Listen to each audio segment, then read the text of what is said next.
Ya, ini tadi kok banyak yang tanya tentang poligami. Gak bahaya tadi. Pertanyaannya kan dua, tentang kalau poligami yang ditanyakan itu mintanya dipoligami apa takut dipoligami? Ya, gitu. Kalau kepingin dipoligami itu yang bahaya itu. Kalau takut poligami itu wajar ya wanita. Apa ada sih wanita yang kepingin dimadu? Kan tidak ada ya. Siapapun dia, ya siapapun dia. Tapi Anda tidak boleh kemudian menyalahkan poligami, ya. Karena poligami itu adalah sebuah aturan Allah, aturan agama yang dibuat sebenarnya adalah tujuannya untuk memuliakan wanita. Loh kok bisa? Nah begini ya, kalau kita melangkah jauh ke belakang sebelum Islam itu turun, sebelum Al-Quran itu ada, pada zaman-zaman dahulu orang menikah dengan banyak perempuan itu jadi sebuah tradisi. Ya, tradisi. Kalau sampai melihat raja-raja dulu, istrinya cuma satu, tapi selirnya banyak, tidak terhitung, ratusan. Cerita Nabi siapa ya? Nabi Dawud. Nabi Dawud itu istrinya 99. Nabi Dawud sebelum Islam. Ya. 99 itu masih kurang Nabi Dawud itu. Suatu saat ada dari sahabatnya punya istri cantik. Sama Nabi Dawud, istrimu ceraikan po, mau tak nikah. Gitu sampai kepinginnya jangkepi 100. Ya, akhirnya kemudian turun ayat enggak boleh. Nah, dulu ya. Nah, sekarang kemudian Islam datang dengan membuat aturan poligami. Berapa sih yang dibolehkan oleh Islam? Perempuan 4. Nah, secara logika sebenarnya itu lebih memuliakan wanita yang asalnya laki-laki itu boleh menikah dengan jumlah tak terbatas, berapapun boleh, pokoknya sampean kuat. Pokoknya kuat, mau kuat apa nih harus urusannya. Tapi kemudian oleh Islam dibatasi cuma 4. Itu artinya memuliakan perempuan dengan aturan yang ketat ya. Saya melihat ini, poligami itu diperbolehkan dalam Islam, tapi memiliki aturan yang sangat ketat. Kalau kita lihat ayatnya ini ya, di akhir ini loh. Ini, fa in khiftum alla ta'dilu fawahidatan. Ini sebelumnya ayatnya begini. Fankihu ma tabalakum minan nisa, nikahilah wanita-wanita yang kamu sukai, masna boleh 2, wasulasa boleh 3, waruba boleh 4. Tetapi di akhir ayat Allah menutupnya dengan mengatakan fa in khiftum alla ta'dilu fawahidatan. Jika engkau tidak mampu berlaku adil, maka cukup 1 saja. Loh, ini loh, adil itu loh. Ini yang berat adil itu. Nah, adil di sini itu subjektifnya siapa? Pelakunya siapa yang ditentukan untuk bisa adil?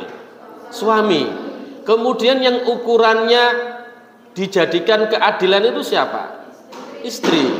Kalau misalkan ya ada laki-laki menikah dua perempuan, kira-kira dari sisi hatinya si perempuan atau istri yang pertama itu bisa enggak dia menerima? Enggak bisa. Pertama, ya, kalaupun toh dia menerima, kadang-kadang terpaksa. Meskipun tanda petik ya, ada sebagian orang wanita yang rela. Tapi rata-rata, saya katakan 90%, rata-rata perempuan tidak mau dimadu. Ya. Terus kedua, keadilan itu akan susah dicapai kalau seorang laki-laki punya istri tua dan istri muda. Maka dia akan membagi waktu itu lebih banyak ke istri mana? Istri muda, ya, istri mudanya. 7 hari dibagi istri tua 3 hari, yang muda 4 hari. Itu kalau istrinya 2, kalau istrinya 3. Ya. Makanya prinsip keadilan di sini itu kayaknya mustahil akan bisa dicapai oleh seorang laki-laki. Sehingga secara tidak langsung ayat ini mengatakan, "Ustaz, gak mungkin kamu bisa berlaku adil, cukup satu saja." Tetapi Islam tetap tidak melarang seseorang untuk berpoligami. Karena begini ya, ini begini, ditinjau secara paramedis mungkin ya, ditinjau secara paramedis. Jadi begini, ini mungkin banyak yang belum dibahas. Laki-laki itu kromosomnya apa? Biologi itu loh. Kromosom punya kromosom apa? X apa? XY, iya kan? Kalau perempuan XX kan. Nah, dalam satu kasus tertentu ada seorang laki-laki, mungkin juga perempuan, ini rata-rata laki-laki. Laki-laki itu punya kelainan dalam sisi kromosom. Dalam tanda petik kelainan ya, bukan sesuatu yang hina. X-nya itu simbol dari perempuan, Y itu simbol dari laki-laki. Nah, ini tidak tahu, ini belum banyak dibahas oleh orang, tapi saya pernah ada seseorang mengatakan seperti ini. Dalam tinjauannya X sama Y, suatu saat kromosomnya seseorang laki-laki itu, Y-nya itu atau X-nya itu, Y-nya tadi itu bisa terbelah menjadi 2. X, Y, dan bawahnya ada Y lagi.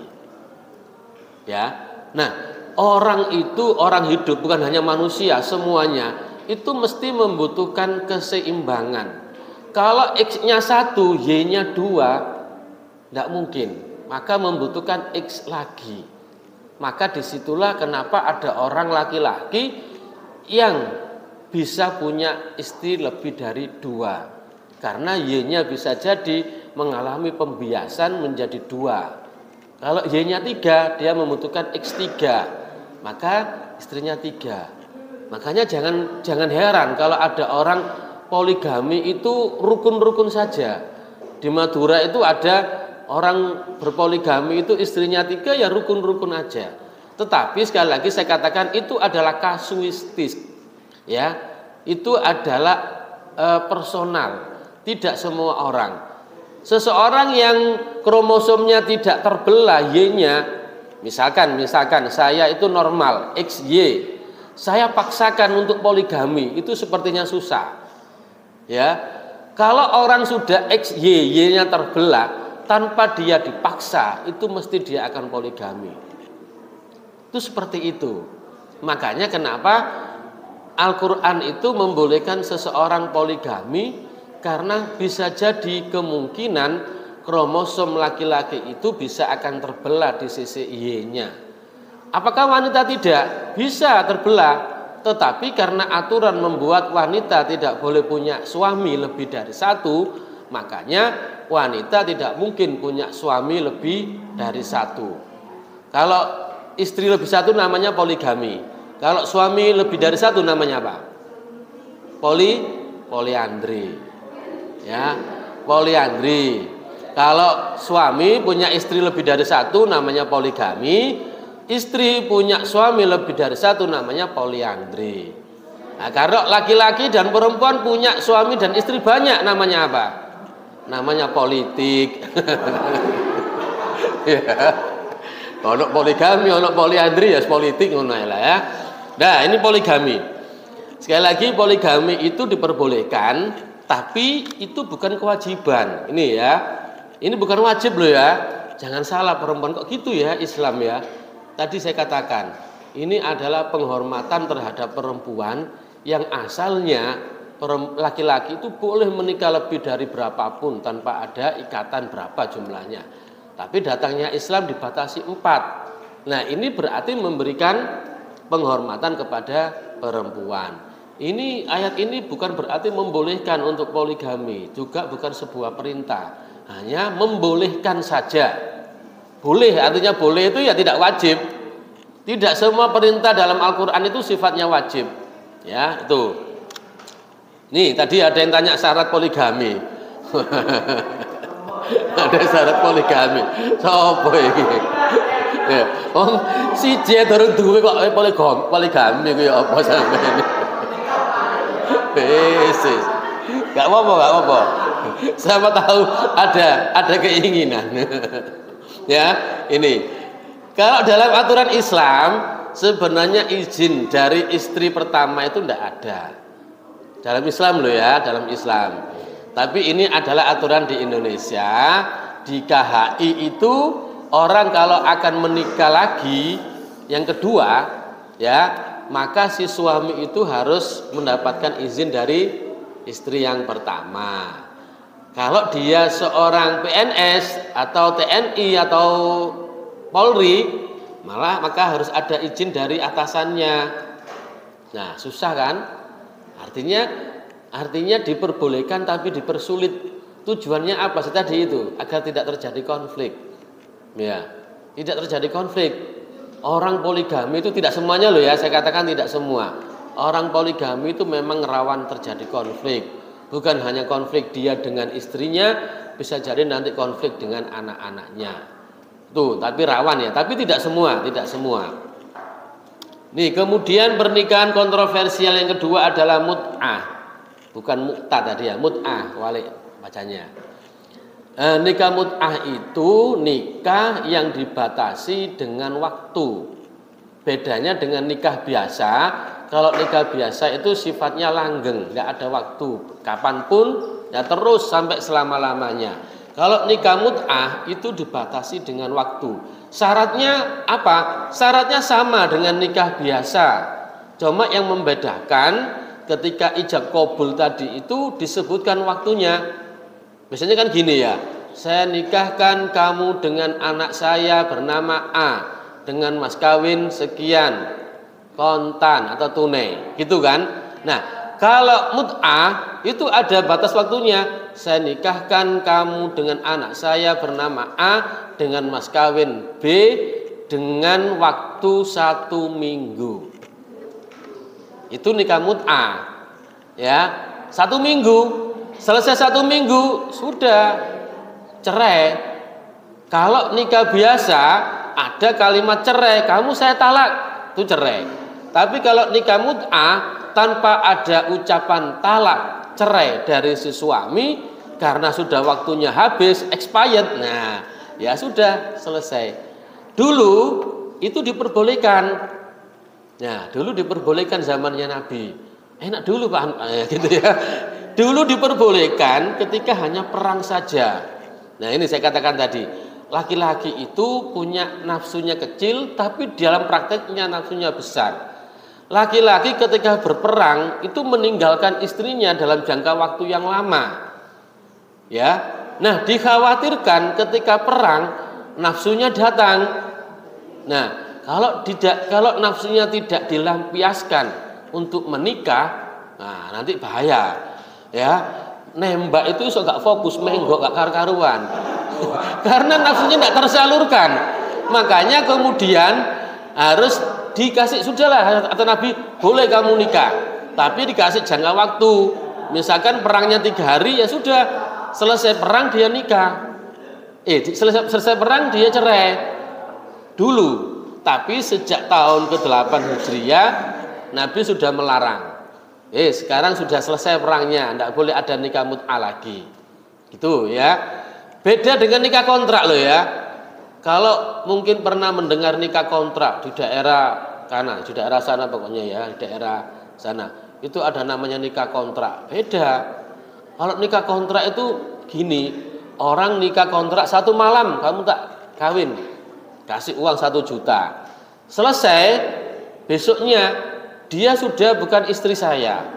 Tetapi dia si perempuan tadi setelah dicerai 1 hari, dia boleh menerima nikah lagi dengan orang lain. Itu nikah kontrak. Ini yang beda dengan nikah mut'ah. Ya, nikah mut'ah itu tetap berlaku, namanya iddah. Apa iddah itu? Seorang perempuan dicerai oleh suaminya, dia punya iddah. Iddahnya berapa? 40 hari. Ya, dicerai baik cerai mati atau cerai hidup itu 40 hari. Kalau dia dalam keadaan hamil, ya, maka iddahnya itu 2 kali atau 3 ya. 2 kali sesucian. 2 kali suci selesai sudah. 2 kali suci itu kurang lebih berapa hari? 60 hari. Ya, 60 ya. 2 kali suci itu ya 60 hari. Jadi di saat si wanita itu iddah, dia tidak boleh keluar. Kalau sekarang tidak bisa kan, apalagi kalau dia wanita karir, seminggu selesai ya sudah kerja, bolehlah, tidak apa-apa. Yang penting dalam masa iddah tadi itu si wanita tidak boleh menikah lagi dulu, tunggu dulu, ya paling tidak 40 hari tadi itu wanita. Laki-laki tidak ada iddahnya, cerai sekarang, cerai besok menikah lagi, itu banyak. Turun cerai nikah di SWK kok ya. Ya, itu. Yang kedua, nikah beda agama. Nikah beda agama tidak boleh ya. Tidak boleh nikah beda agama. Ini. Tetapi gini ya. Ini ada ayat. Ayat ini sering yang dipakai oleh orang-orang yang membolehkan nikah beda agama. Ini saya kasih bocoran. Ada beberapa ulama yang membolehkan nikah beda agama, tetapi ini tidak kuat.